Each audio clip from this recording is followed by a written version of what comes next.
Clifton Vance was shouting about synergy while waving a half-eaten glazed donut at the board, but all I could focus on was the sweat stain under his left armpit. It was a hot Tuesday morning, and the air conditioning in the executive wing of Vance Logistics Group had been broken for 2 days. Clifton, our illustrious CEO, did not care. He loved the sound of his own voice too much to let a little heat interrupt his weekly sermon. He was talking about innovation, fresh blood, and the future of the company, looking straight at a group of yes-men who nodded along like bobbleheads. I sat at the far end of the long mahogany table, nursing a cup of lukewarm, bitter coffee. My name is Gerald Mercer, and at 55 years old, I am the Senior Operations Director. I am also Clifton's son-in-law, which in the grand hierarchy of this family-owned circus meant I was basically the highest-paid scapegoat in the building. I had married Clifton's daughter, Clara, 6 years ago. Clara is a decent woman, but she suffers from a severe case of familial blindness. She always told me to be patient with her father, that Clifton was just old-fashioned, and that he would eventually see my worth. For 3 long years, I had put in 14-hour days, worked almost every weekend, and single-handedly rebuilt this company's logistics pipeline. When I took over, Vance Logistics was running on outdated spreadsheets, crossed fingers, and raw pen. I consolidated the databases, streamlined the routing software, and negotiated supplier exclusivity contracts with firms that had ignored Clifton's phone calls for a decade. Our profit margins grew by 22% year over year. Did I get a thank you? Not once. In Clifton's eyes, any success the company had was due to his visionary leadership, and any failure was due to my lack of drive. The only time my name ever appeared in a company-wide memo was when I canceled a VP's trip to Las Vegas because he tried to expense a $2,200 dinner at a steakhouse. That VP, a guy named Gary, who looked like he had never worked a day in his life, once asked me if I could help him carry his golf clubs to his car. I run the entire logistics network, Gary, but sure, let me carry your bags. That was the environment I endured. But I stayed because I believed that if I was simply too good to ignore, merit would win in the end. I wanted to build something stable for Clara and myself. But corporate nepotism is a disease that does not care about metrics or hard work. It only cares about golf buddies and last names. The first sign of trouble came during one of Clifton's Friday lunches. He had spent the morning on the golf course with his old friend Stuart Albright. Stuart's son, Julian, had recently graduated with a degree in marketing and apparently needed a place to land. That evening, Clara mentioned it over dinner. She said her dad was thinking of bringing Julian in as an intern to help out. I did not think much of it at first. An intern is just an intern. They make copies, fetch coffee, and try not to delete the main server. But Julian was not a normal intern. On his first day, he showed up wearing a $2,000 suit, teeth too white, and a handshake that was far too firm. Clifton gave him a personal tour of the entire facility, showing him off like a prized pony. I had been running the operations for 3 years, and I still had a parking spot next to the trash dumpsters. Julian was handed a window office with dual monitors and a reserved parking space right next to Clifton's Mercedes. Julian's desk was just down the hall from mine. On his 3rd day, he wandered into my office, holding a printed copy of our supply chain schema. He did not knock. He just leaned against the doorframe, checking his phone. "Hey, Gerald," he said, not even looking up. "Clifton told me to get familiar with the vendor contracts. Can you give me the master login for the supplier database?" I stared at him for a long moment. He was 24 years old, had 0 experience in logistics, and was asking for administrative access to our most sensitive data. "I will have my assistant set you up with a read-only account, Julian," I said, keeping my voice flat. "And if you want to understand how our supply chain works, you should start by reading the exclusivity clauses, especially the ones with Nexus Supply Corp. They are complex." Julian chuckled, waved his hand, and walked out without saying thank you. He did not care about the details. He just wanted the keys to the castle. A week later, the whispers started. I heard them in the break room while waiting for my lunch to microwave. People were talking about a massive new project, something that would double our volume and streamline logistics for our biggest clients. It was called Project Elevate. The irony was that Project Elevate was my baby. I had spent the last 7 months designing it. I had written the code, mapped out the routing algorithms, and even secured the initial agreements with Diana Ross, the VP of Operations at Nexus Supply. It was the project of a lifetime, the kind of achievement that would secure my career and finally force Clifton to acknowledge my role in this company. My team had already built a working prototype that cut delivery windows by 18%. We were ready to launch. I was just waiting for the final sign-off from Clifton. Then came the Monday morning meeting.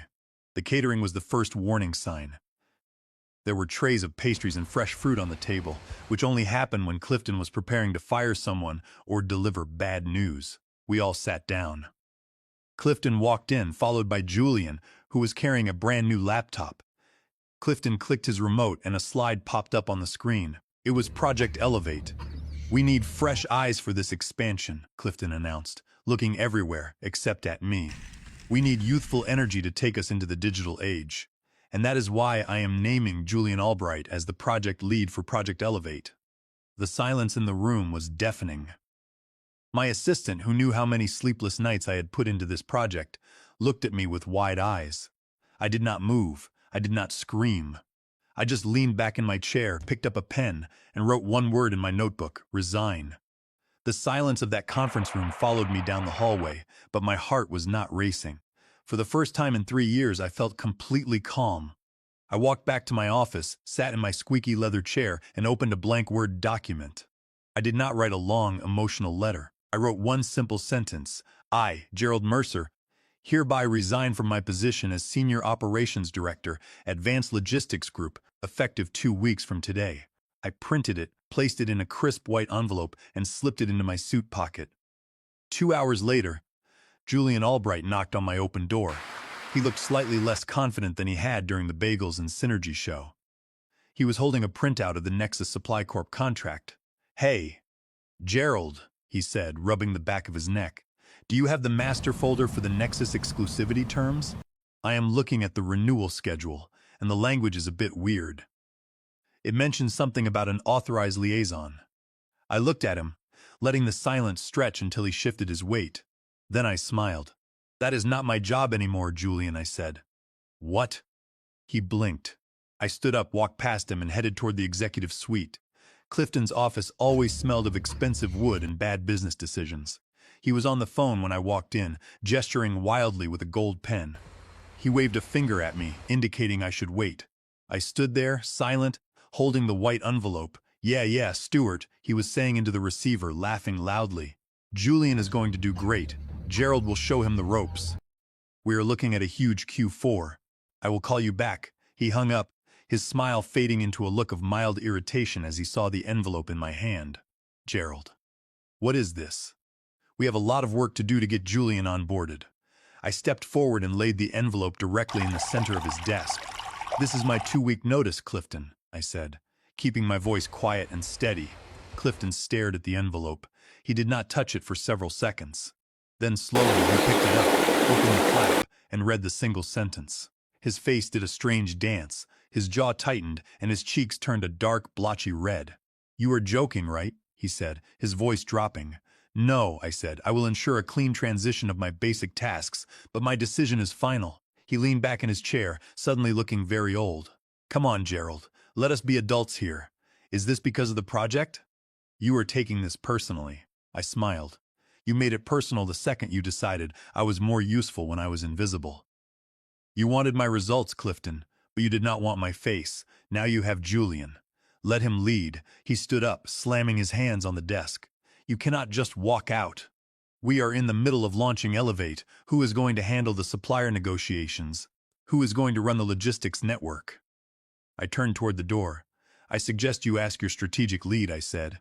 "Oh, and you might want to get legal involved. The Nexus supply contract is delicate." I walked out before he could yell.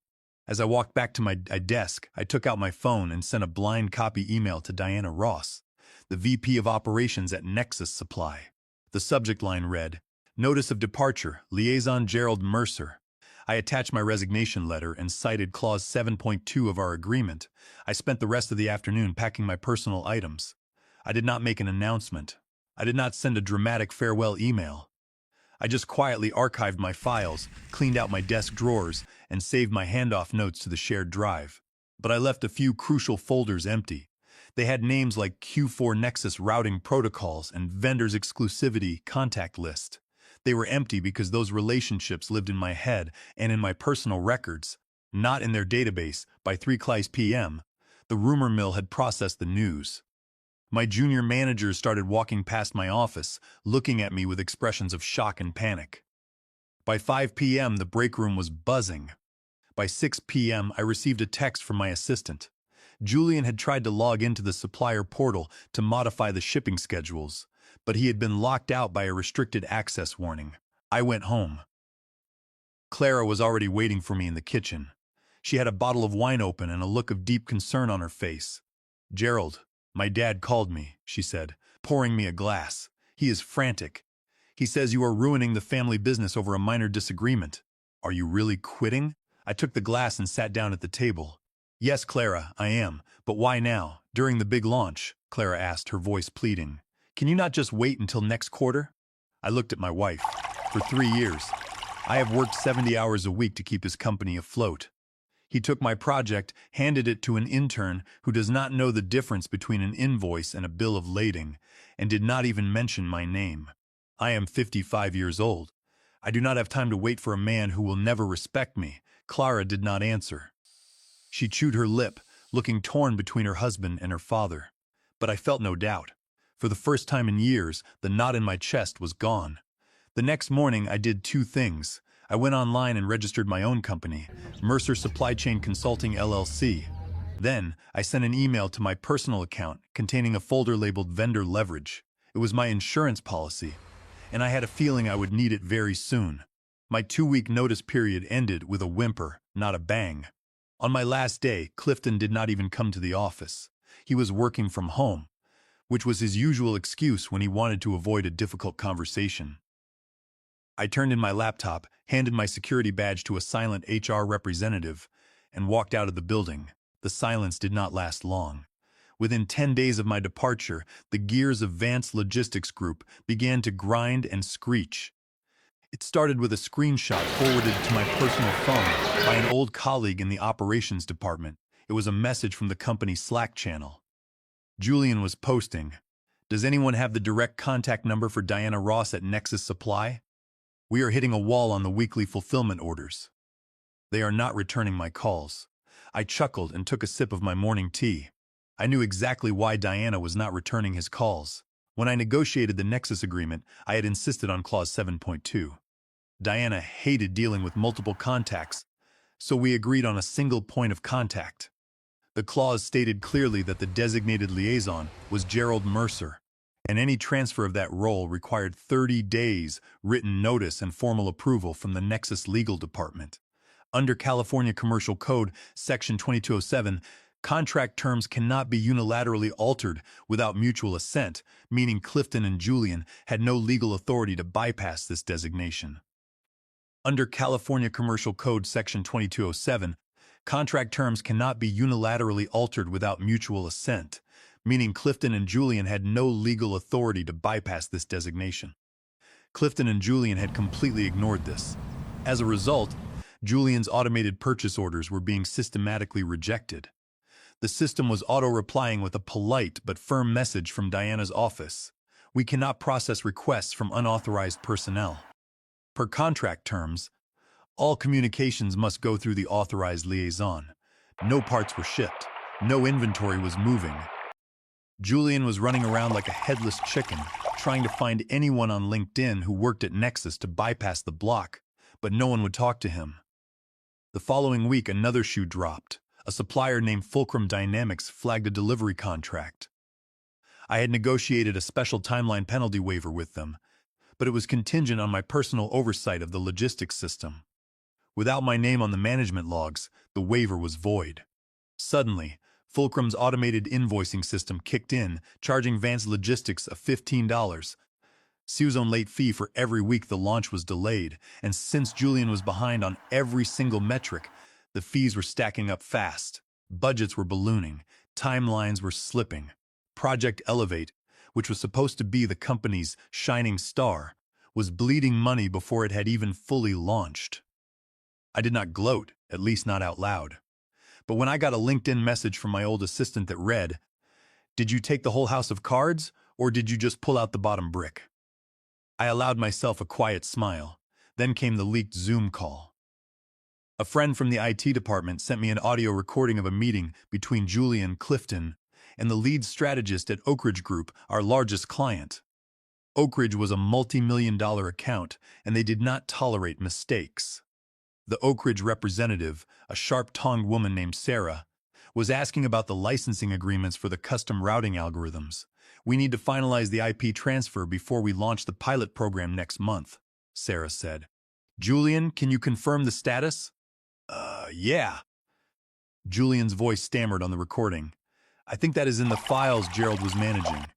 I do not have the direct access path right now, but we can figure it out later." "It is all in the system." There was a long, painful silence on the tape. "Julian," Sarah's voice was ice cold. "Are you telling me you do not currently have the legal transfer of the intellectual property for the system we are migrating our entire supply chain to?" "Well, I mean, Gerald wrote the code, so it is ours, right?" Julian laughed nervously. "We are just looking for the paperwork." "No," Sarah replied. "That is not how intellectual property works. We are suspending the integration until we receive written confirmation of IP ownership." I stopped the recording. Julian was an idiot, but Clifton was the one who had signed my exit paperwork without reading it. I had explicitly retained the rights to the logistics software framework in Section D, Clause 4B of my exit agreement. I had built it in my spare time, and since they never had me sign a formal IP transfer, it was mine. That evening, my phone rang. It was a junior project manager, her voice trembling. "Gerald, I know you are gone, but it is a total disaster here," she whispered. "Clifton is screaming at the legal team. Legal is blaming procurement. Julian is trying to write a new software manual using Google, and the clients are threatening to sue. It is musical chairs on fire." I told her I was sorry to hear that, wished her luck, and hung up. Then I opened my laptop and drafted a consulting contract with my new LLC. The rates were triple my old salary, and the terms were non-negotiable. Clifton Vance had never called me just to chat. He did not call when my mother was in the hospital, and he did not call when my team pulled an all-nighter to save $1 million contract he had almost tanked by giving the wrong delivery address. So, when his name lit up my phone screen on a quiet Tuesday afternoon, I knew exactly what it meant. I did not answer. I let it ring while I poured a cup of hot chamomile tea. It rang again 15 minutes later, then once more. On the fourth attempt, I finally picked up. "Gerald." Clifton's voice came through the speaker, sounding like sugar dipped in motor oil. "How are you, my boy?" I let the silence do the work. I did not say I was fine. I did not ask how he was. I just waited. He cleared his throat. "Well, I have been meaning to reach out.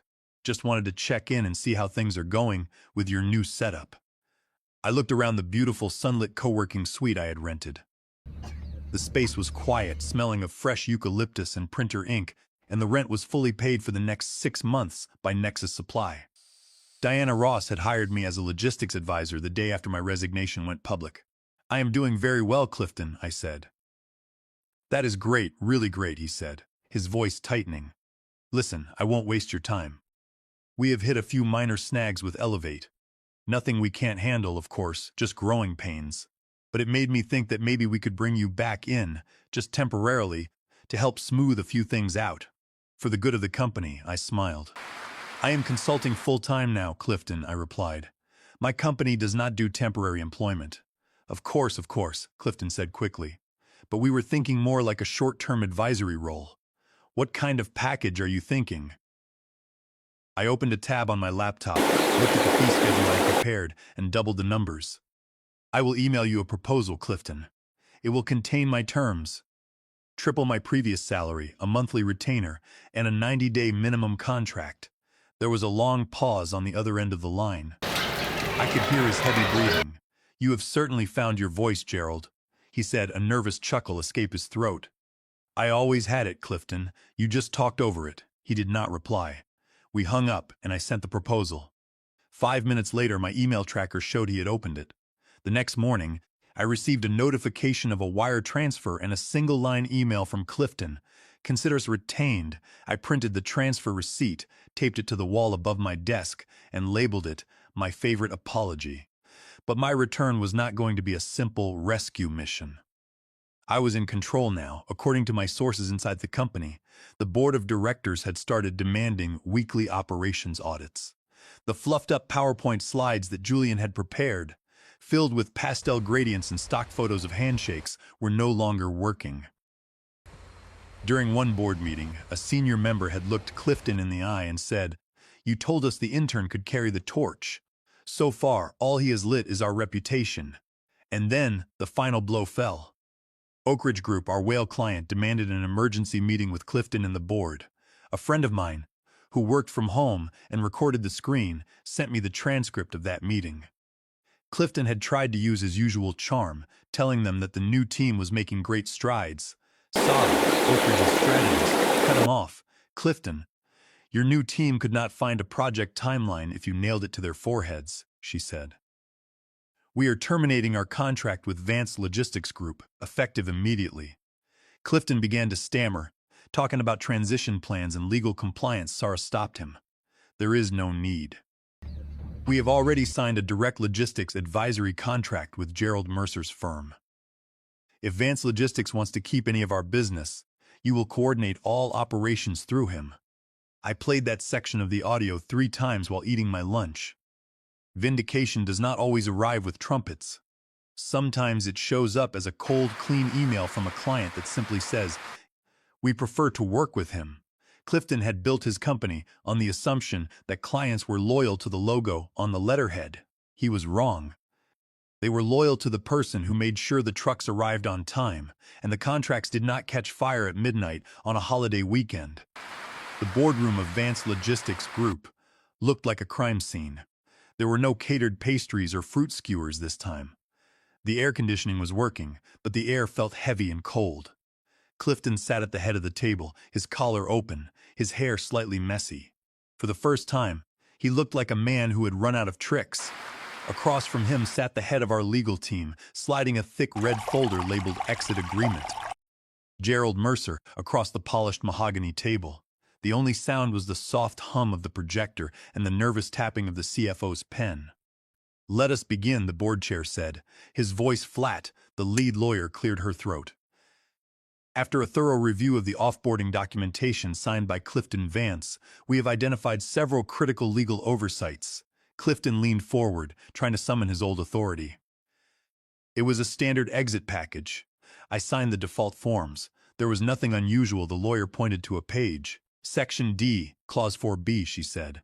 "Under this specific provision, Mr. Mercer retained the intellectual property rights to the logistics database architecture and routing algorithms he authored, unless they were formally transferred to the company under board-approved valuation." Clifton blinked. "That is not possible. He was my son-in-law.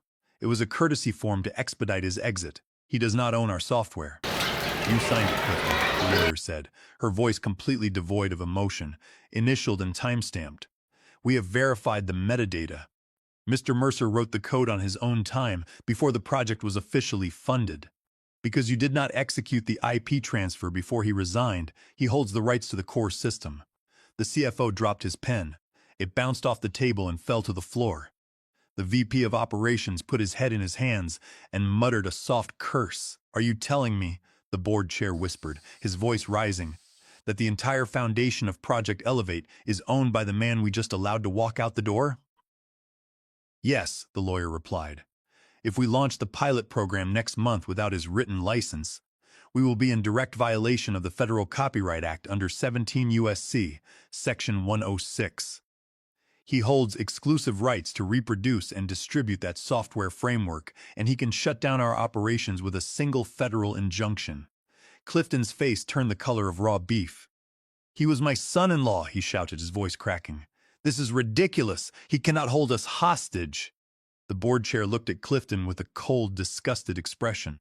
"Your personal bias is the exact reason we are in this room, Clifton. You let your ego run this company, and now we are paying for it." The lawyer continued. Additionally, when Julian found himself locked out of the supplier portal, he attempted to bypass the system by forging Mr. Mercer's digital signature on a series of emergency purchase orders to Nexus Supply. Under California Penal Code Section 470, that is forgery, a felony offense. When Nexus Supply's compliance team flagged the signature as forged, their legal counsel immediately declared the transactions void ab initio and suspended our vendor status.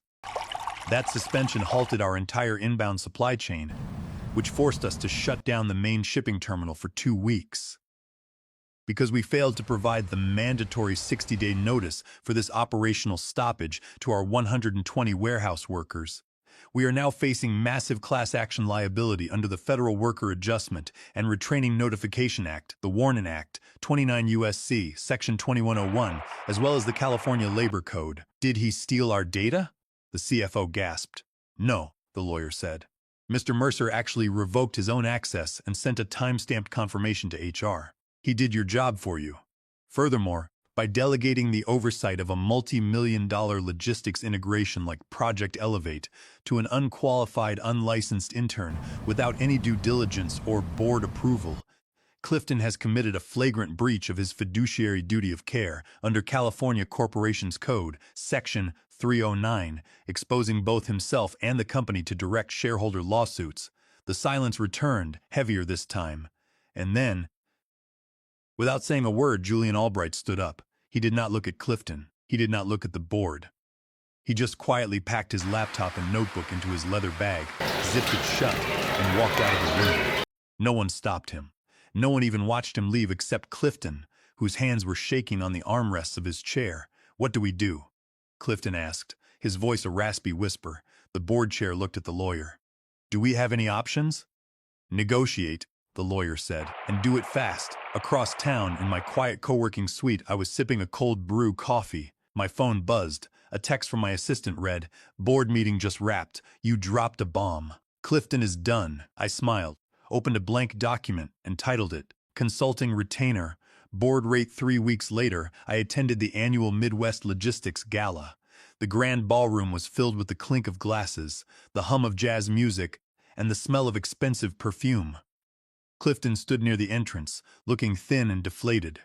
He was holding a half-empty glass of scotch, watching the room like a ghost. He saw me. I was standing near the center of the room, laughing with a partner from Dovetail Technologies, Vance Logistics' biggest competitor. The partner pulled out a chair for me, treating me with the kind of respect Clifton had only ever reserved for his golf buddies. A board member from Vance Logistics stood next to Clifton, looking toward me. She salvaged what she could, the board member said quietly, referring to the Oak Ridge account. We lost the rest. Clifton did not answer. He just watched as I signed a new strategic partnership agreement on a clean white page. Gerald Mercer, strategic advisor. I raised my glass of sparkling water toward the competitor. To clean beginnings, I said. I did not look at Clifton as he turned and walked out of the ballroom. I did not need to. Thanks for watching, you cubicle warriors. Hit that subscribe button. Unless you are my old boss, then you are on your own.